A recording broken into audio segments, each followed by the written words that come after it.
Alors, bonjour tout le monde. Ici Caroline Cozzi, présidente fondatrice de la gouvernance au féminin. Très heureuse de vous accueillir aujourd'hui en cette journée historique qui marque les 10 ans de la loi Copé-Zimmermann, la fameuse loi qui en France prévoit 40% de femmes dans les conseils d'administration.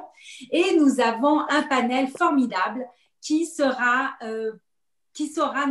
nous inspirer sur les raisons de la mise en place de cette loi, l'impact et ce à quoi on peut s'attendre pour l'avenir. Donc, pour en parler, nous allons recevoir d'un instant à l'autre Marie-Jo Zimmermann elle-même, qui est donc l'auteure de la loi Copé-Zimmermann. Elle est en train de se connecter en ce moment même. Elle est très prise, évidemment, vu que c'est la journée même des 10 ans qu'elle nous fait l'amitié d'être ici, mais elle est très prise par les demandes de journalistes en cette journée historique. Alors, je vais rapidement présenter nos panélistes et leur biographie avant de donner le mot d'ouverture à Nadine Giraud, notre ministre des Relations internationales et de la francophonie. Donc, je vais commencer par présenter Marie-Jo Zimmermann, elle-même évidemment, qui est professeure certifiée d'histoire-géographie. Elle a enseigné cette matière depuis 1973 jusqu'à son élection de députée. Elle est, depuis 2017, jusqu'en 2017, elle était membre de la commission des lois de l'Assemblée nationale, vice-présidente du groupe Les Républicains, vice-présidente de la délégation de l'Assemblée nationale aux droits des femmes et à l'égalité des chances entre les hommes et les femmes, après avoir été présidente de 2002 à 2012. Membre de l'Association parlementaire du Conseil de l'Europe et vice-présidente de la délégation française.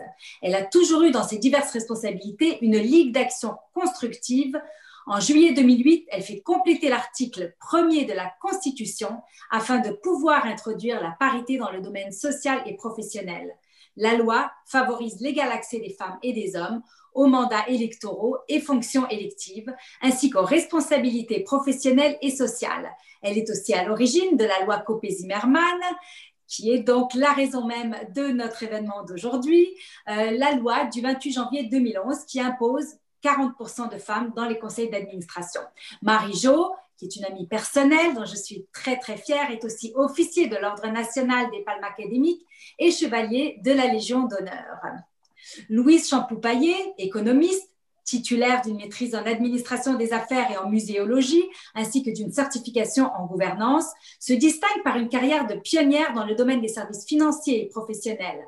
Sa participation à plusieurs conseils d'administration et son engagement de plus de 30 ans à la promotion de la représentation des femmes au sein des instances organisationnelles, une autre grande source de fierté, une autre amie personnelle, également très impliquée à la gouvernance au féminin, en tant que coprésidente du comité certification parité de la gouvernance au féminin. Elle est membre de l'Ordre du Canada, chevalière de l'Ordre national du Québec, fellow de l'Ordre des administrateurs agréés du Québec et récipiendaire du prix de distinction de l'UQAM et de l'Université Laval. En 2014, elle recevait un prix gouverneur général du Canada afin de souligner son engagement pour la promotion des femmes dans les hautes instances de nos organisations et la fondation du Y des femmes la reconnaissait comme femme d'exception en 2016. Récemment, elle était reconnue dans le cadre du prix Égalité Thérèse Casgrain, qui visait à souligner l'apport de toute une vie à la cause des femmes et nommée également membre du top 20 de la diversité. Pour terminer, notre troisième panéliste, le panéliste masculin que nous sommes fiers de recevoir aujourd'hui et que je suis également fière de dire que c'est un ami personnel, c'est Jean Charest, l'ancien vice-premier ministre du Canada et ancien premier ministre du Québec. Jean Charest est l'une des personnalités les plus connues dans le monde politique au Canada. À l'âge de 28 ans, il est devenu le plus jeune ministre au Canada. Il est assermenté Premier ministre du Québec suite aux élections générales de 2003. Le gouvernement qu'il dirige est réélu en 2007 puis en 2008, devenant ainsi le premier gouvernement du Québec à obtenir 3 mandats consécutifs dans les 50 dernières années. De plus, le Premier ministre Charest, notamment initiateur de la négociation de l'accord économique, commerciale et globale entre le Canada et l'Union européenne. Il a conclu avec la France l'entente de mobilité de main-d'œuvre la plus moderne au monde et son gouvernement a livré le plan Nord, un plan de développement durable pour le nord du Québec. Il est aujourd'hui associé au sein du cabinet McCarthy-Tétrault où il apporte une expertise grâce à sa connaissance approfondie de la politique publique, du secteur des affaires et des questions internationales. En tant que conseiller stratégique possédant une perspective unique, il accompagne les clients sur des transactions complexes, les projets et les mandats internationaux, tout en naviguant dans l'environnement commercial mondial, qui devient de plus en plus complexe avec ce que nous sommes en train de vivre, devrais-je ajouter. Et finalement, une autre amie à moi, décidément, j'ai beaucoup d'amis, Nadine Giraud, que je connais également depuis, ma foi, plus d'une quinzaine d'années, qui a passé de nombreuses années dans le monde corporatif, dans des postes de haute direction, dans des banques importantes, etc. Je ne nommerai pas tout son CV, mais elle est aujourd'hui ministre des Relations internationales et de la francophonie au Québec et j'ai souhaité lui offrir la possibilité de dire quelques mots d'ouverture pour initier ce panel. Alors Nadine Giraud, le plancher est à toi, on t'écoute. Ben, merci beaucoup Caroline, merci à tous les amis de Caroline aussi. Alors, bonjour Monsieur Charret, Madame Zimmerman, Madame Champoupaillé, Caroline, Madame Kasserman, bonjour à tous et à toutes. C'est un plaisir d'être avec vous aujourd'hui pour souligner l'apport important de cette loi qui est une avancée majeure pour la place des femmes dans le monde des affaires. Merci pour l'invitation, Caroline. Je tiens à souligner le rôle important joué par Mme Zimmerman dans l'adoption de la législation progressiste qui, en une décennie, a permis déjà des avancées notables. Au Québec, l'importante contribution de Premier ministre, en fait, M. Jean Charest, qui est avec nous aujourd'hui, à l'avancement des droits des femmes et à l'atteinte de l'égalité de fait a été très, très importante. La France a adopté sa loi en 2007. Nous, au Québec, nous l'avons fait en 2006. C'est justement M. Charest qui a fait adopter la loi sur la gouvernance des sociétés d'État qui oblige la parité femmes-hommes au sein des conseils d'administration des organismes publics. C'est également sous sa gouverne que le Québec a connu ses premiers conseils des ministres paritaires, un précédent que tous ses successeurs ont par la suite respecté. Donc, notre gouvernement ne fait pas exception à ce chapitre. Selon nos plus récents chiffres, 55,4 % des membres des conseils d'administration au Québec sont des femmes. Maintenant, notre gouvernement a fait un pas supplémentaire pour la représentativité, cette fois, sur les conseils d'administration par un engagement spécifié lors du dépôt, en décembre dernier, d'une série de recommandations contre le racisme et la discrimination. Nous avons fixé un objectif précis pour qu'il y ait davantage de personnes issues des minorités visibles sur les CA gouvernementaux. Nous pouvons affirmer d'une seule voix que l'atteinte de la parité au sein des grandes entreprises, des instances politiques et des institutions est bénéfique pour l'ensemble de la société et qu'elle contribue à l'enrichissement collectif. Le Québec et la France ont également le même souci de voir un nombre croissant de femmes se lancer en affaires ou fonder leurs entreprises. Des progrès restent encore à faire, mais on assiste à des belles avancées. En 2018, 41 % de l'ensemble des propriétaires d'entreprises du Québec étaient des femmes. Donc, poursuivons nos efforts pour inciter davantage de femmes à croire en elles et en leur capacité à occuper des postes de pouvoir ou de direction, que ce soit dans le monde des affaires, en politique ou dans le monde associatif. Étant moi-même une femme qui a évolué dans le monde des affaires et qui a siégé sur des CA, cet enjeu me tient particulièrement à cœur.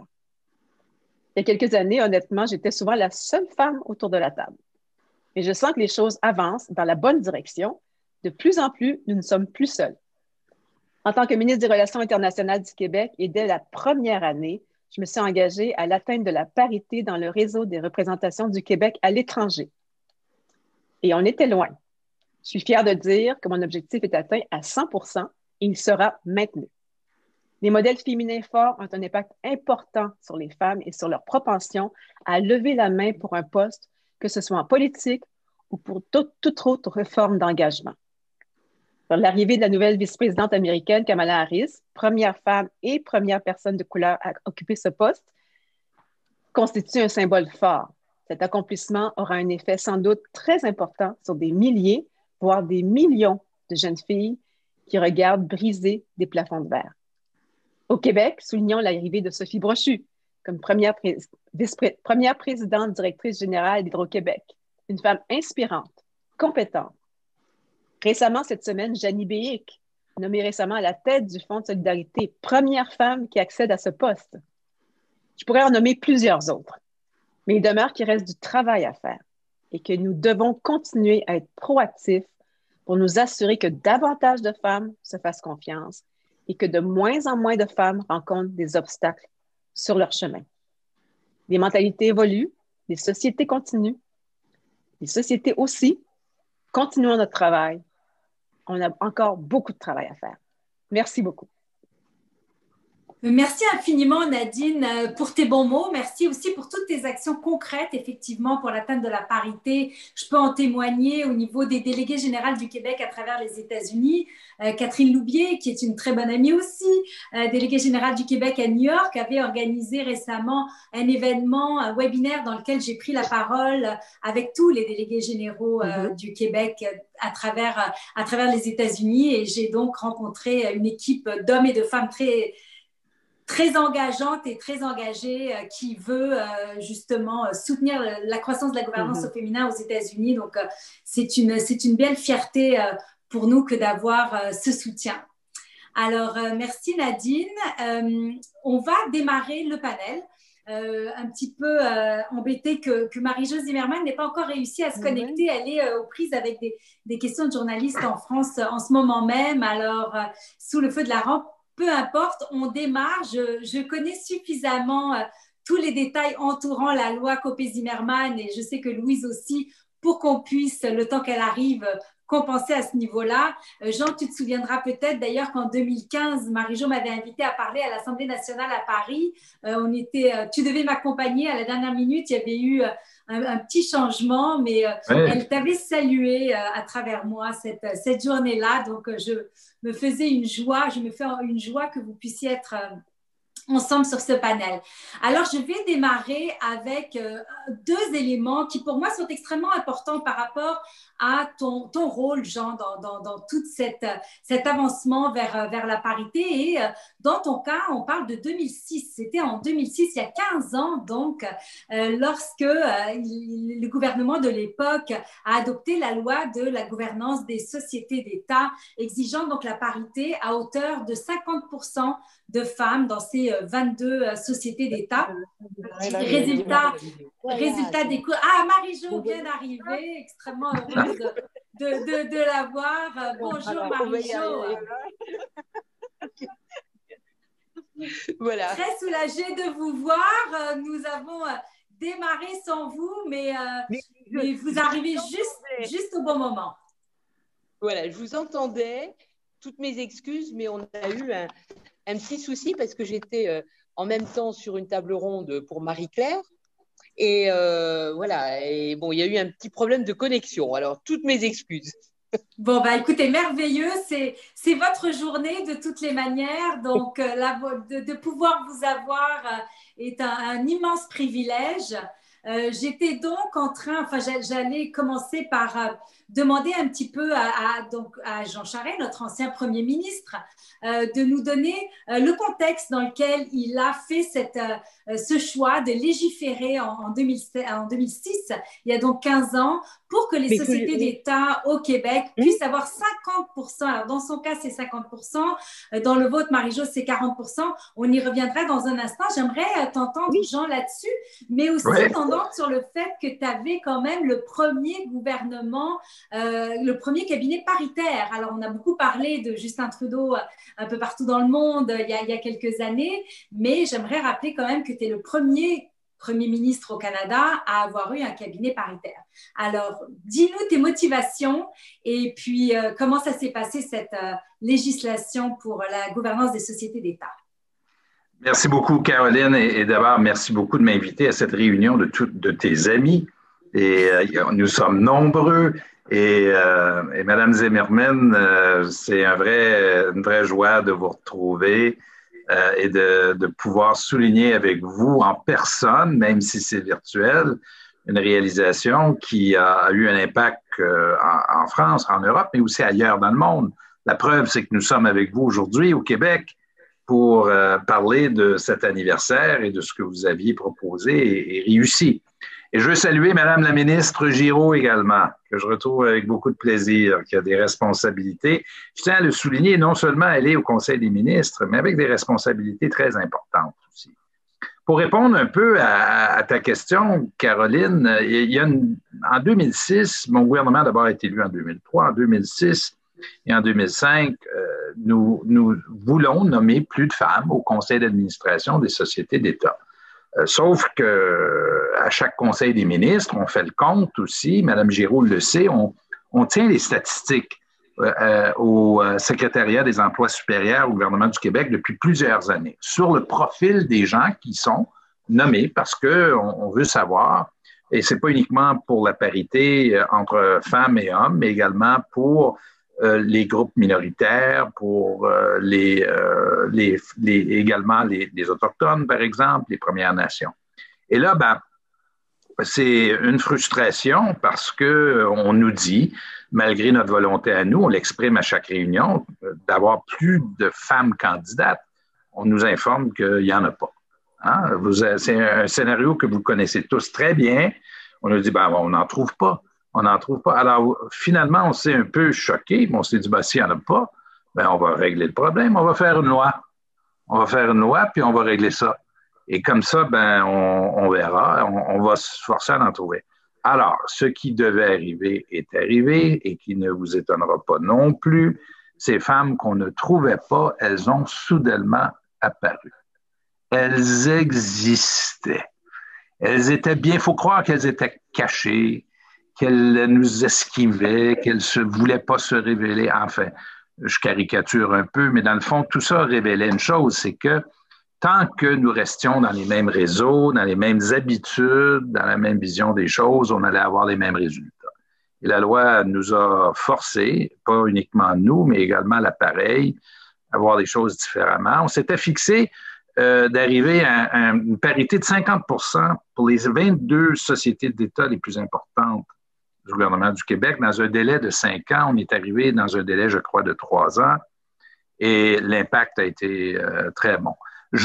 On est arrivé aux parités du Conseil des ministres en 2017 à la faveur du contexte d'une élection qui nous avait laissé avec un gouvernement minoritaire, Caroline. Alors, le Conseil des ministres était réduit.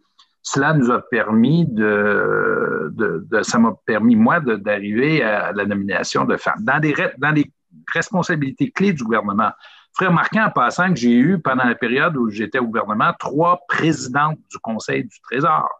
3 femmes. Et c'était pas planifié ici. C'est parce que c'était les personnes les plus compétentes. Mais s'il y avait une chose que je voulais vous partager avec vous aujourd'hui, c'est l'importance de préparer ce qu'on appelle le pipeline, c'est-à-dire de travailler loin en amont pour préparer les personnes, les femmes à pouvoir accéder à ces postes de responsabilité. C'est pas un truc qu'on annonce parce qu'on le veut tout simplement. C'est pas comme ça la vie, c'est pas comme ça que ça se passe. Et dans mon cas, moi, j'avais sous l'influence de plusieurs personnes, incluant mon épouse Michel, mes propres filles, les gens autour de moi et les femmes et les hommes avec qui je travaillais, depuis les années 2000, que on travaillait pour encourager, pour soutenir les femmes comme candidates, pour les préparer, pour les former. Et ça, à mon avis, c'est l'élément clé pour pouvoir permettre aux femmes d'arriver à la nomination des postes. Je termine sur un sujet, je ne vais pas être trop long parce que je ne peux pas résister à la tentation de vous dire que ce lien entre la France et le Québec est très salutaire et très fréquent aussi. Votre loi à vous, Mme Zimmermann, vous le savez peut-être, a fait en sorte que plusieurs femmes québécoises ont été nommées à des conseils d'administration d'entreprises du CAC 40. Et c'est pas connu au Québec, ça. Et ça, c'est une histoire formidable qui est unique entre la France et le Québec. Et ça nous a permis à nous, les Québécois, d'aller chercher des Françaises pour diriger les entreprises importantes au Canada et au Québec. Je pense à Nathalie Palatchieff, qui dirige Ivanhoé Cambridge, la Caisse de dépôt et de placement, qui est exceptionnelle, qui a une des grandes responsabilités à la Caisse. Alors, cette espèce de vision croisée que nous avons sur ce sujet-là a probablement eu des impacts que nous n'avions pas prévus, mais qui se manifestent dans cette relation exceptionnelle entre la France et le Québec et qui témoignent de l'importance du geste que vous avez posé, vous, il y a de cela 10 ans, et qui nous a permis à nous de nous rapprocher dans cet objectif de donner aux femmes la place qui leur revient. J'arrête là, Caroline. Merci. Merci beaucoup, Jean. Moi, j'ai une phrase que il y a quelques années, j'ai commencé à utiliser quand je parlais surtout à des journalistes sur cette question-là pour illustrer justement l'impact, que ce soit de la loi Copé-Zimmermann, que ce soit de la loi de gouvernance des sociétés d'État. Je dis quand on légifère, on trouve les femmes, et quand on ne légifère pas, on trouve les excuses. Et ça résume parfaitement, je pense. Alors, Marie-Jo, merci encore une fois pour tout ce que vous avez fait pour faire avancer le leadership féminin en France. Et finalement, ça a traversé les frontières parce que votre loi a été reprise dans plusieurs autres pays d'Europe. Vous avez eu des conversations avec des collègues un petit peu partout. Et j'aurais voulu commencer par vous demander un petit peu, dans votre cas, quel a été le contexte? Qu'est-ce qui vous a motivé à mettre sur pied cette fameuse loi Copé-Zimmermann et comment est-ce qu'elle a été accueillie par le milieu des entreprises? Alors d'abord, merci de votre invitation et alors surtout toutes mes excuses, mais les problèmes techniques, et Dieu sait, bon, je suis au ministère, on a tout essayé, on n'arrivait pas. Donc toutes mes excuses.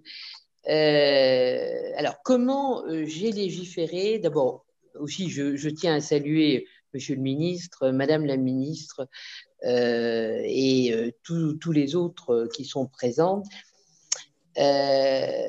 Comment on a légiféré? En 2002, lorsque je deviens présidente de la délégation aux droits des femmes à l'Assemblée nationale, ce qui se passe, c'est que j'ai comme ambition de vouloir faire respecter la loi d'égalité professionnelle, une des dernières qui avait été votée en 2001. Et je me rends compte que la loi n'est pas respectée. Donc, au lieu, j'irais, de pousser à cette application, j'ai imaginé qu'en passant par le conseil d'administration, il y aurait en quelque sorte l'effet de ventouse qui ferait que des femmes dans les conseils d'administration pourraient, parce que j'avais mis dans un des articles un point qui pour moi était fondamental, c'était tous les ans, il y avait au sein du conseil d'administration un rapport sur la politique d'égalité entre les femmes et les hommes dans l'ensemble de l'entreprise. Et j'étais convaincue que si on appliquait cet article, il y aurait en quelque sorte, disons, un impact sur l'ensemble de l'entreprise.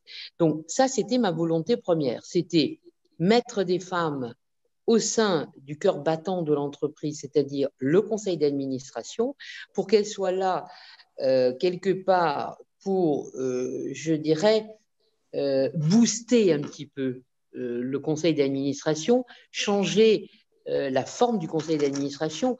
Et celui qui me l'avait expliqué très justement, d'ailleurs en 2003, comme vous, monsieur le ministre, c'était le ministre norvégien, Gabrielsen, qui m'avait dit, vous savez, moi, quand je suis devenue ministre, j'ai eu une ambition, c'était de bouger les clubs d'hommes qui étaient ces conseils d'administration. Donc, j'ai souhaité 40% de femmes.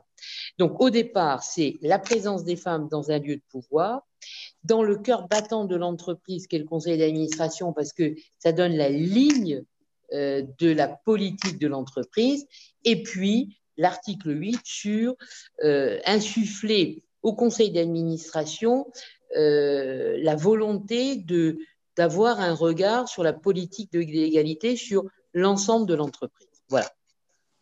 Voilà les ambitions que j'avais. Alors, les milieux, oui. Excusez-moi. Quel a été l'accueil? Oui. Excusez-moi, vous m'aviez posé une autre question. Quel a été l'accueil dans les milieux d'affaires? Bon, c'est un secret pour personne. Et mardi dernier, j'ai fait une table ronde au MEDEF. Et en conclusion, le président du MEDEF français, M. Roux de Bézieux, m'a dit, voilà, Madame Zimmermann, si nous, au MEDEF, on ne souhaite pas forcément célébrer des anniversaires. Celui-là, on a souhaité le célébrer parce qu'on avait d'abord un mea culpa à vous faire. Parce que nous n'avons pas été bons en 2011 et aujourd'hui, on est convaincu que votre loi a bougé un système, a changé des lignes et a fait rentrer cette question de la parité et cette question de la présence des femmes, non pas pour prendre la place des hommes, mais simplement pour réfléchir ensemble sur l'orientation qu'on peut donner à la politique de l'entreprise, à l'ambition qu'on peut donner aux entreprises.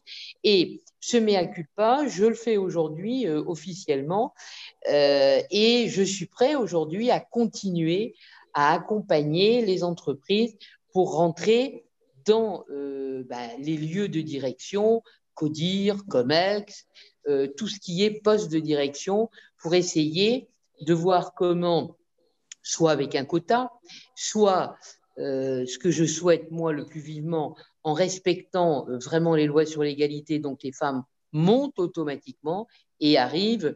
Alors, comme la loi Copé-Zimmermann, elle avait été prévue avec un palier en 2014 à 20%, un palier en 2017 à 40%.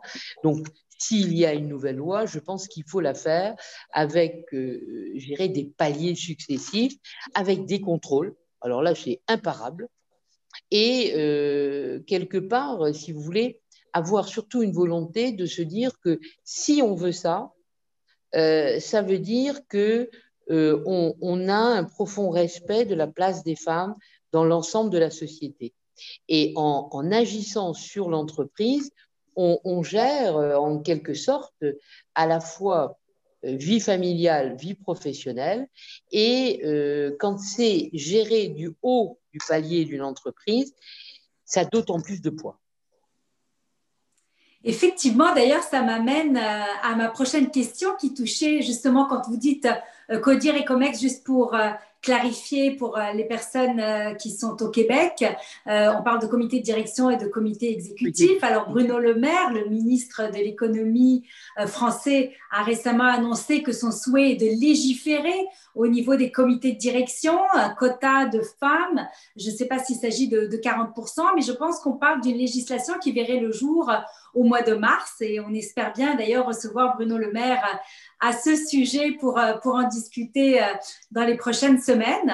Donc, Marie-Jo, d'après vous, donc, une telle législation aura-t-elle un impact suffisant? Parce que ce qu'on est en train de voir, c'est que oui, l'impact des femmes dans les conseils d'administration est réel, c'est-à-dire qu'on a atteint et même dépassé ce fameux seuil de 40% que vous avez établi. Ça ne s'est pas forcément reflété dans les comités de direction et je pense que c'est là que la volonté du gouvernement français d'aller plus loin se manifeste. Et je voulais également, quand vous parlez de contrôle qu'il faudra mettre sur pied, mieux comprendre les contrôles qui ont été établis en lien avec la loi Copé-Zimmermann et est-ce que des entreprises ont dû faire face à des pénalités? Alors, d'abord, en ce qui concerne le ministre Bruno Le Maire, bon, il m'a chargé d'abord de vous transmettre toutes ses amitiés et vous savez, aujourd'hui, bon, comme au Québec, la France est impactée par une crise sanitaire très grave et il a des journées qui n'ont même plus 12 heures, qui ont 14, 15 heures et il n'arrivait pas à jongler là-dessus. Il m'a promis que lors d'une de vos prochaines réunions, et bien entendu, il serait un plaisir de vous expliquer ce qu'il veut sur les CODIR et les COMEX et la volonté surtout qu'il a de légiférer. Alors, oui, il a cette volonté de légiférer. Pourquoi? Parce que, effectivement, la loi Copé-Zimmermann n'a pas suffisamment je dirais, booster les lieux de pouvoir. Donc aujourd'hui, ce qui se discute au sein du gouvernement, c'est à la fois Bruno Le Maire, ministre de l'économie, mais également Elisabeth Borne, ministre des Affaires sociales, mais aussi et surtout Elisabeth Moreno, que je vous encourage vivement un jour à inviter sur cette question je dirais, du rôle dans l'économie que peuvent jouer les femmes. Et il est vrai que oui, il y a cette volonté de légiférer, mais il y a aussi cette volonté de contrôle. Et dans le contrôle, c'est quelque chose qui est là aussi que l'on va vraiment beaucoup plus aujourd'hui réglementer. Au départ, moi j'avais souhaité qu'on ait une lisibilité sur ces chiffres. Et en 2011, quelque part, et les milieux politiques et les milieux d'affaires n'étaient pas très chauds pour se faire contrôler. Donc aujourd'hui, je dirais que le terrain est prêt. Et il y a, en plus du contrôle que je faisais très souvent grâce, je dirais, à toutes ces femmes qui m'ont accompagnée, à ces cabinets de consultants, qui géraient les nominations semaine après semaine, qui me rendaient les pourcentages. Et tous les ans, je faisais une conférence de presse pour expliquer que voilà, les entreprises n'étaient pas du tout encore à jour. Mais aujourd'hui, moi, ce que je souhaite, c'est qu'il y ait un enregistrement aux tribunaux de commerce de la même façon, c'est-à-dire que c'est les experts comptables français et les femmes experts comptables qui m'ont suggéré cette idée. Alors, c'était l'idée que j'avais au départ. C'est ce qu'effectivement le ministre norvégien avait fait, c'est-à-dire qu'il l'avait calé sur les tribunaux de commerce avec des déclarations de l'entreprise lorsqu'elle déclarait leur entreprise, ouais, mais l'obligation de déclarer année après année le résultat, mais aussi le nombre de femmes et d'hommes dans les conseils d'administration. Donc aujourd'hui, je crois que le terrain politique comme le terrain du milieu d'affaires est prêt. Je pense que ça peut être fait. Peut-être pas forcément par une loi, mais simplement dans l'aspect réglementaire, ça peut être fait. Là, je crois qu'il va falloir le faire largement avant la fin de l'année. Au niveau des pénalités, alors, les pénalités, c'était l'annulation des délibérations du conseil d'administration tant qu'on n'avait pas atteint les 40%. Et je dirais qu'on y a rajouté les jetons de présence. Et quand on rajoute les jetons de présence, là, je crois que c'est encore pire parce que, voilà, c'est matériellement beaucoup plus dissuasif que tout le reste. Et est-ce qu'il y avait aussi comme potentielle pénalité qu'une entreprise cotée en bourse soit délistée? Non. Non, alors ça, jamais j'y ai pensé. C'est ce qui se passe en Norvège. En Norvège, quand on ne respecte pas, on dissout carrément l'entreprise. Alors ça, je suis farouchement opposée à ça. Je crois que non, il faut accompagner, il faut peut-être pénaliser. D'ailleurs, aucune entreprise a été pénalisée chez nous parce que quelque part, on les a toujours accompagnés. Et je pense que dissoudre une entreprise, c'est un acte très grave. Ouais. Et là-dessus, jamais un seul instant, on a pensé à cette pénalité. C'était annuler les délibérations tant qu'on n'était pas à 40, c'était toucher au jeton de présence, mais en aucun cas toucher à je dirais, l'entité qu'était l'entreprise, parce que voilà, c'est pas seulement l'entreprise, c'est tous les salariés qui sont à l'intérieur de l'entreprise. Je pense que le législateur serait complètement irresponsable de légiférer là-dessus. Enfin, moi les conséquences seraient graves. Non, mais c'est des conséquences qui sont. Non, mais c'est pas normal de penser simplement à légiférer comme ça. C'est pas possible. Oh oui. Vraiment exagéré. Dites-moi, qu'est-ce que vous avez pensé de la pénalité qu'a reçue la mairie de Paris récemment pour avoir nommé trop de femmes? Alors, Alors, vous savez, il y a un quart d'heure, je débattais d'ailleurs avec Anne Hidalgo pour le journal Marie-Claire. Ouais. Et elle en a parlé. Alors, ce que j'en ai pensé, je suis franchement scandalisée. On n'a jamais pénalisé une entreprise parce qu'elle avait trop d'hommes. Donc, en plus, aujourd'hui, cet article n'existe plus.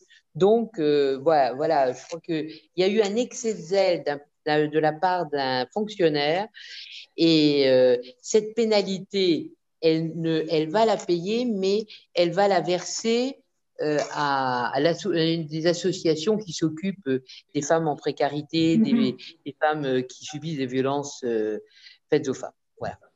Donc je suis un petit peu choquée parce qu'on ne l'a jamais fait pour les hommes. Donc, pourquoi l'a-t-on fait pour les femmes? Au moins, cet argent sera bien utilisé. C'est ce qu'on va se dire. Enfin, cette histoire a quand même fait le tour du monde aussi. Hein. Alors, rapidement, j'aimerais passer à Louise Champoupaillé. Louise, j'aimerais te demander, toi qui fais tellement de recherches, qui depuis tellement d'années te penches sur la question de la présence et de l'impact de la présence des femmes dans les organes décisionnels, est-ce que tu peux nous donner un bref résumé en comparant le Québec, le Canada à la France? Bon, alors, c'est avec plaisir que je le fais, c'est ma passion. Alors, ce que j'ai préparé, j'ai regardé, oui, la France, le Canada, l'Angleterre et également les États-Unis. Oui. J'avais des statistiques de 2019. Alors, si on compare ces pays-là, si je regarde la France, à ce moment-là, c'est environ 43 %. Si je regarde si je regarde plus particulièrement l'Angleterre, c'est 27 %. Le Canada, 26 %. Les États-Unis, 22 %. Donc, on voit que lorsqu'il y a imposition de quotas, c'est sûr, c'est une grande démarcation, mais ce qui est intéressant de noter, c'est quand même une bonne démarcation face à des pays comme le Canada et l'Angleterre, où là, nous, on a comme politique se conformer et, comme tu dirais si bien, ou s'excuser. Alors, c'est la politique que nous avons au Canada qui vise à demander aux entreprises, au fond, de divulguer le nombre de femmes qui siègent à leur conseil d'administration, s'ils ont des cibles, ils ont une politique. Et cette orientation-là existe depuis 2014.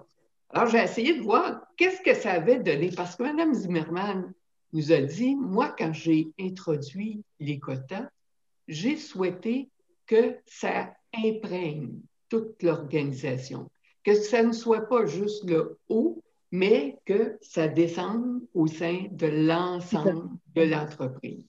Voilà. Alors, si on regarde l'expérience canadienne, il y a eu des pour, puis il y a eu des contre.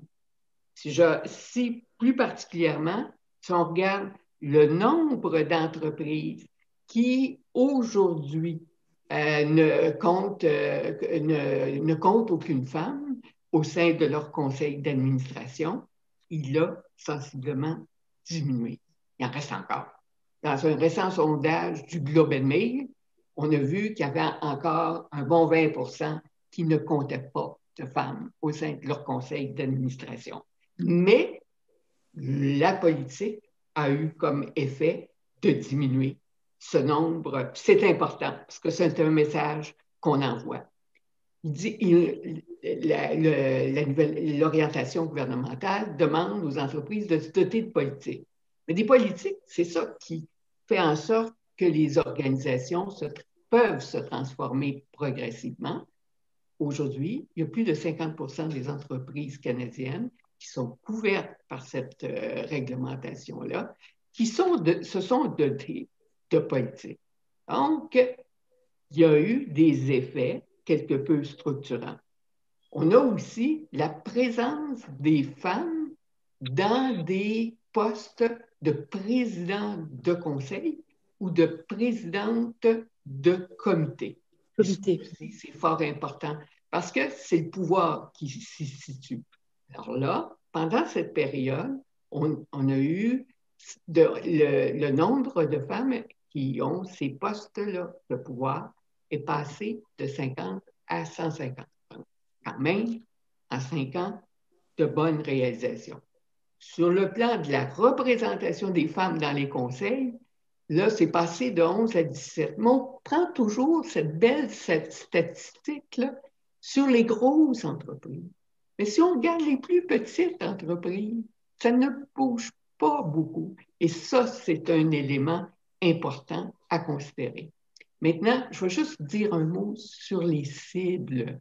C'est un peu une forme de quota souple où l'entreprise elle-même se dote de cibles.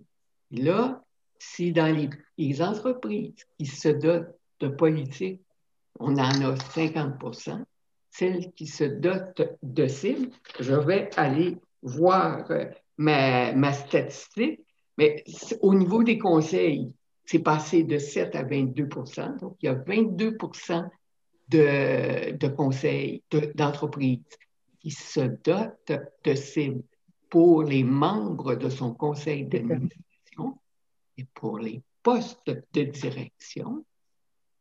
Si c'était 2% au départ, c'est aujourd'hui 3%.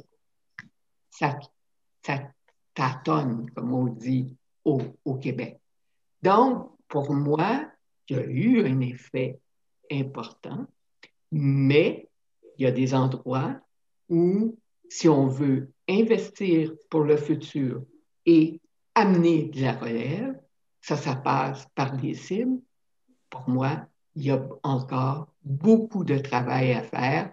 Et comme disait si bien Mme Zimmerman, encore aujourd'hui, il n'y a pas une femme qui est présidente d'une entreprise du groupe du TSX.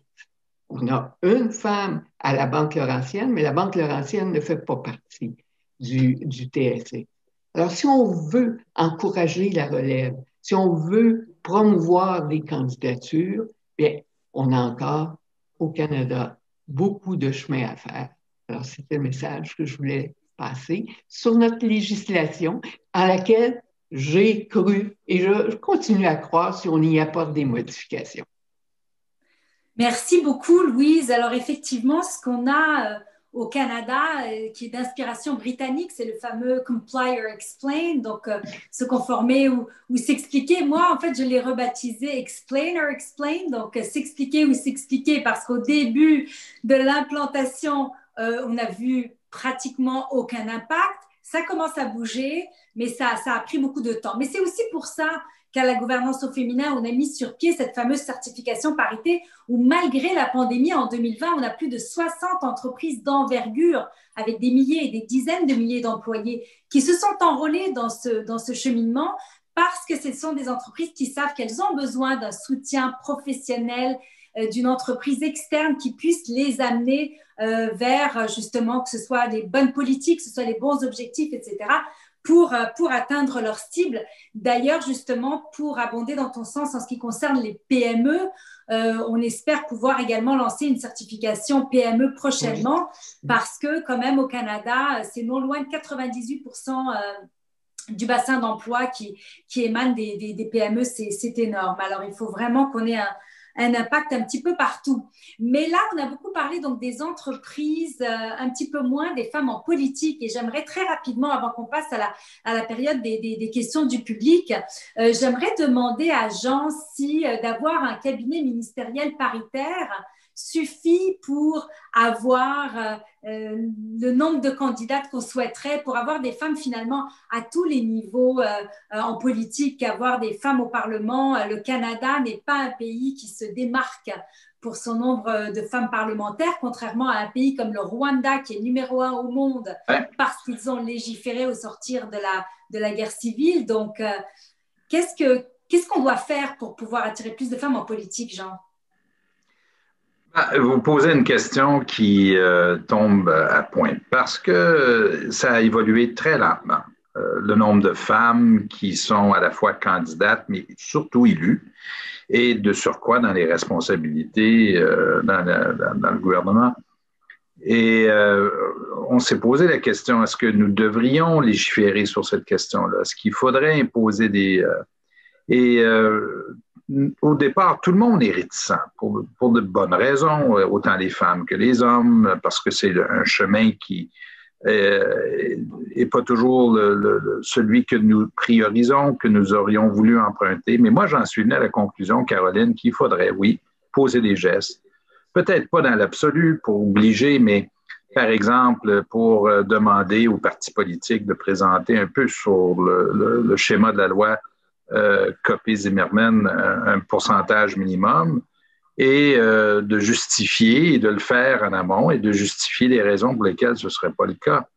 Et en même temps, il faut reconnaître, vous savez, autrefois, les partis politiques, pour répondre à cette volonté, à ce critère de présenter plus de femmes, présentaient les femmes dans les comtés où elles n'avaient aucun espoir d'être élues. C'est pas non plus, alors il faut éviter ce piège aussi. Alors je pense, sans connaître, sans me commettre à une formule en particulier, je pense que nous sommes rendus à l'étape où il faut admettre qu'à défaut pour nous de pousser et de poser des gestes, on n'y arrivera pas dans un délai raisonnable. Et ça me peine de le dire parce que j'aurais voulu que ce soit autrement, mais je crois que c'est une des choses que nous devrions faire. En même temps, je constate avec joie, vous me pardonnerez un élan de nostalgie, mais Dominique Anglade est chef du Parti libéral du Québec, il y a une parité dans le caucus de l'opposition au Parti libéral. Et c'est déjà un signal important qu'il est possible d'y arriver.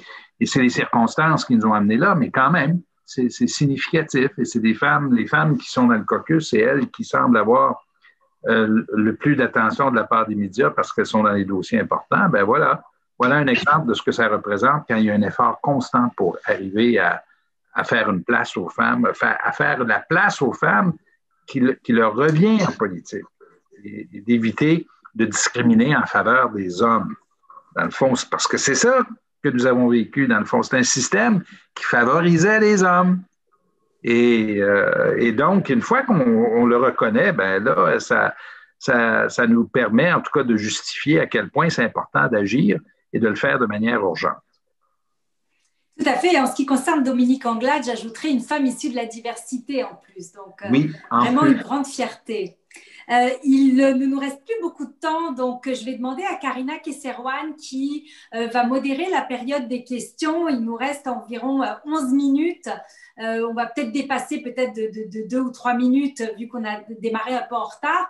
Donc à Karina Kesserwan de bien vouloir partager avec nous les questions qui ont été reçues du public. Pour ma part, la liste de questions que j'avais préparée, je crois que j'ai fait à peu près un tiers. Donc, il faudra qu'on se focalise sur un autre événement. Peut-être qu'on pourra faire un événement femmes et politique de manière un petit peu plus ciblée. Mais Karina, je te laisse la parole pour les questions venant du public. Merci Caroline, merci aux panélistes. Effectivement, énormément de questions touchant les femmes en politique dans la section questions. Une question peut-être actuelle, assez précise. Avec la COVID-19, on a popularisé le télétravail, les téléréunions et évidemment les webconférences comme on le fait en ce moment.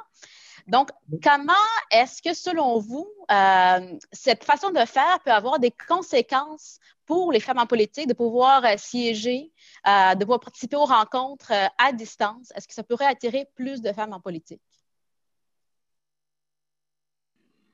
Parce que, Mme Zimmermann, je vais vous donner la préséance là-dessus. Je ne sais pas si en France, vous avez eu des réflexions là-dessus. Alors, vous savez, nous aujourd'hui, et moi en particulier, je réfléchis beaucoup à l'après-crise sanitaire et voir comment, que ce soit en politique comme dans l'entreprise, il ne faut pas qu'il y ait une régression de la place des femmes. Parce que, bon, je ne sais pas si ça a été comme ça au Québec, mais notamment lors du premier confinement, les femmes ont eu une triple tâche. Le télétravail, devenir professeur parce que voilà, les élèves leurs enfants n'allaient plus à l'école, et puis gérer la maison. Donc, je crois qu'en plus, quand on fait de la politique, c'est 4 tâches. Donc, certes, il faut bon, et essayer d'abord de réfléchir au fait du partage des tâches dans une famille. Et par exemple, en France, on a légiféré sur le congé de paternité. On essaye aussi, à la suite de cette crise sanitaire, de gérer les façons de travailler autrement. Et tout à l'heure, l'ancienne ministre Valérie Pécresse expliquait qu'en tant que présidente de région, très souvent, dans ses hauts fonctionnaires, elle a des femmes qui ont des enfants et elles ont des horaires de travail où elles demandent des périodes sur la journée où elles souhaitent être beaucoup plus avec leurs enfants. Par rapport à ça, elles travaillent à d'autres moments. C'est-à-dire, il y a une mobilité. Et en politique, c'est la même chose. Mais moi, je souhaiterais rebondir surtout sur la politique, sur la présence des femmes en politique. Et je crois qu'aujourd'hui, il est nécessaire, et en France, on a légiféré là-dessus, à la fois sur les conseils municipaux, sur les conseils régionaux. Il faut certes une présence de femmes sur l'ensemble de la collectivité, mais il les faut aussi vraiment dans le... Comment je vais vous expliquer? Dans l'exécutif. C'est quelque chose d'extrêmement important parce que c'est dans l'exécutif que se prennent les décisions. Et là, à l'époque, en 2007, moi, j'avais légiféré sur le fait que quand on avait 50% de femmes dans un conseil municipal, il fallait qu'on ait 50% de femmes dans les exécutifs, c'est-à-dire les adjoints. Dans les conseils régionaux, 50% de femmes, 50% dans les vice-présidents. Et là aussi, mais là, il a fallu légiférer. Et il y a tout un système de réflexion qu'il faut mener sur le fait d'accompagner, alors pas seulement les femmes, mais également les hommes. Parce que vous avez des hommes qui souhaitent être peut-être plus présents dans l'éducation des enfants. Donc, ça demande une certaine souplesse. Et je crois qu'aujourd'hui, là aussi, il y a des réflexions qui sont menées. Je sais qu'au sein du ministère de l'Égalité, et c'est pour ça que je vous encourage vraiment à un jour, à votre événement, un jour, inviter Madame Moreno, qui est extrêmement pertinente sur ces questions. Peut-être pour compléter ou pour vous donner un peu notre perspective à nous ici, la pandémie a mis en lumière un certain nombre de faiblesses et de vulnérabilités dans notre société. Et c'est vrai pour les femmes. Oui. Et c'est vrai, c'est universel. C'est pas uniquement au Canada, c'est en France, c'est partout. Et elles sont, parce qu'elles sont surreprésentées dans le secteur des services, en particulier, dans notre économie, et à un point tel où on a décrit les effets économiques de la pandémie comme ayant provoqué ce qu'on appelle pas uniquement un recession en anglais. Les économistes ont fait un jeu de mots pour appeler ça le she-cession. Oui. Hein? Alors, les minorités visibles, les gens à faible revenu, les femmes, les gens qui sont des immigrants récents ont davantage été impactés par la crise. Et les gens qui sont dans les emplois qui sont plus flexibles, non seulement ils n'ont pas souffert dans beaucoup de cas, en tout cas pas économiquement, mais dans certains cas, ça a même été à leur avantage. Alors, ça nous ouvre les yeux sur l'importance d'organiser le marché du travail de manière à ce que chacun puisse y avoir accès. Et les conditions ne sont pas les mêmes pour les femmes. Tant que le schéma de l'organisation de la famille sera centré davantage sur les femmes, elles seront plus vulnérables. Il faut donc s'organiser pour avoir des services de garde, c'est un sujet qu'on connaît bien au Québec, mais les partenaires doivent aussi adapter l'offre. Et je finirai sur l'exemple de la Corée du Sud. Ça va vous étendre. La Corée du Sud, cette année, on apprenait par leur ministère, que c'était la première année où il y avait une réduction de la population.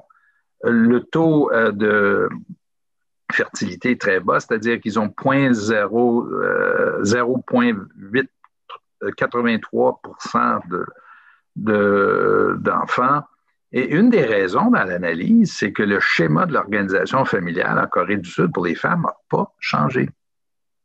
Et que tant que ça ne changera pas, les femmes vont hésiter donc à avoir des enfants, sachant que les responsabilités seront disproportionnées pour elles. C'est intéressant d'observer ça. Et ça, c'est un changement dont on doit être conscient également.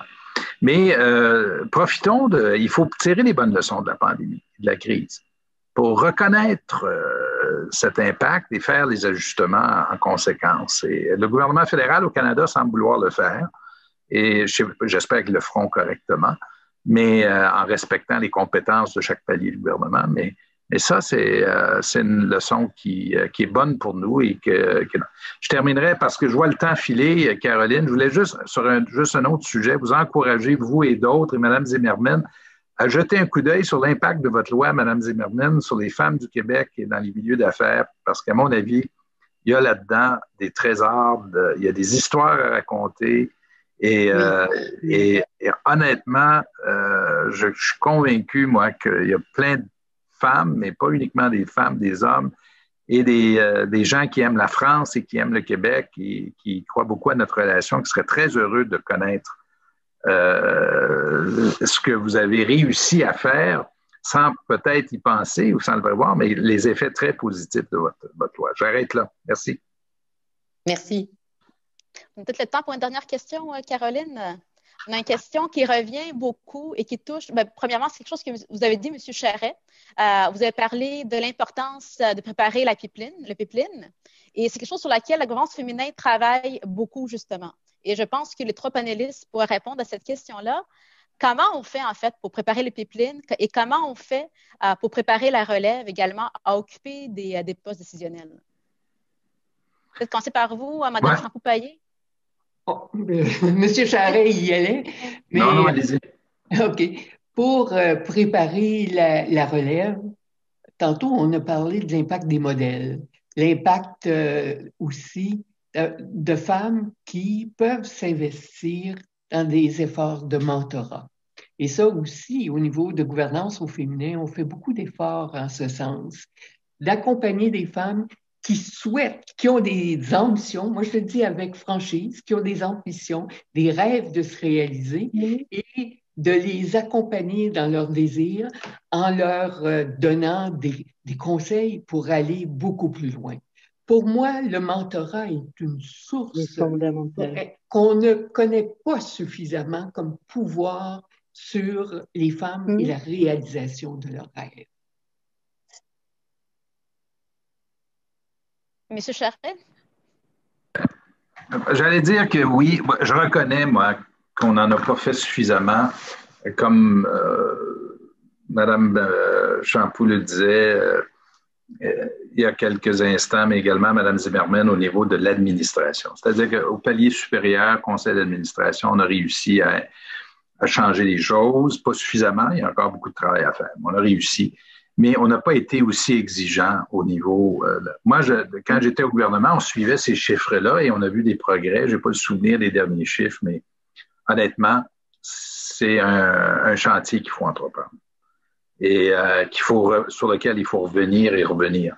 Sur le mentorat, je suis tout à fait d'accord et j'irai plus loin. Il y a aussi, Mme Champoux connaît sans doute le concept de commanditaire, en anglais, on dit sponsor.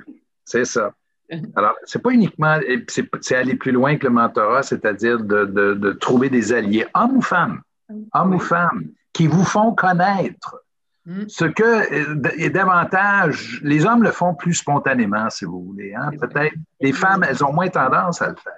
Et donc, il faut reconnaître cette situation-là et encourager les gens à devenir les promoteurs, en quelque sorte, des candidatures de femmes à l'intérieur de l'entreprise. Alors ça, si on réussissait à créer ces mouvements-là, ça aurait un impact très important sur la découverte de femmes et sur le fait qu'elles soient reconnues et recrutées pour des postes de responsabilité au niveau du management. Absolument. Madame Zimmerman? Alors, moi, je suis très favorable également à mettre en place et à encourager surtout les réseaux de femmes. comme la gouvernance au féminin. Je crois, si vous voulez, que les viviers, alors en France, on appelle ça des viviers, vous êtes les pipelines, c'est ça? Moi, je dirais que quand on a des réseaux féminins, on a aussi la possibilité de trouver ces femmes. Et je pense que en France, la loi a vraiment favorisé l'éclosion des réseaux. Et ça, c'est quelque chose d'extrêmement important. Si je peux ajouter juste une chose, oui, Caroline, avant, pour ne pas oublier, rappelons-nous la règle, ça se fait du haut vers le bas aussi. Et malheureusement, la vie est comme ça, là. Alors, il faut que le patron de la boîte soit investi de cette mission-là. Et ça revient à cette personne-là d'être le premier dans l'entreprise à en assumer la responsabilité. Et si elle n'a pas inscrit ça dans sa mission, et si c'est pas connu de ses collaborateurs, parce que c'est pas uniquement, c'est pas un truc, il faut que ce soit connu, il faut que ce soit, il faut qu'ils reviennent là-dessus, ben ça se fera pas. Il faut agir à ce niveau-là. Tellement, tellement important, Jean, ce qu'on appelle en anglais the tone at the top, le ton au sommet de l'organisation qui, effectivement, va avoir un impact extrêmement concret et important sur le reste de la structure et de la culture de l'entreprise. Alors, le temps est écoulé. Je vais prendre une dernière fraction de minute simplement pour évidemment d'abord remercier très chaleureusement nos panélistes. C'était passionnant, on aurait pu y passer l'après-midi et je suis certaine qu'on aura d'autres occasions. On a déjà fait de nombreux événements les uns avec les autres dans le passé et ce n'est pas fini.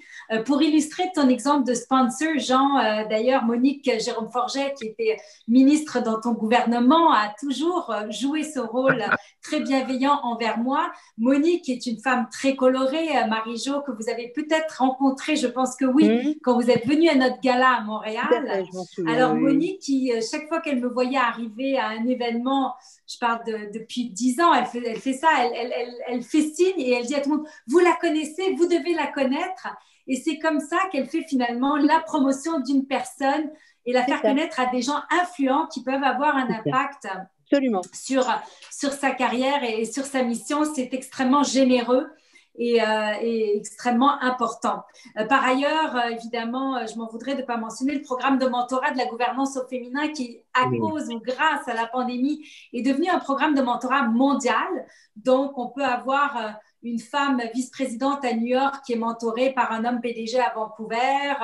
N'hésitez pas, Marie-Jo, à parler à vos femmes extraordinaires qui vous entourent à Paris de ce programme.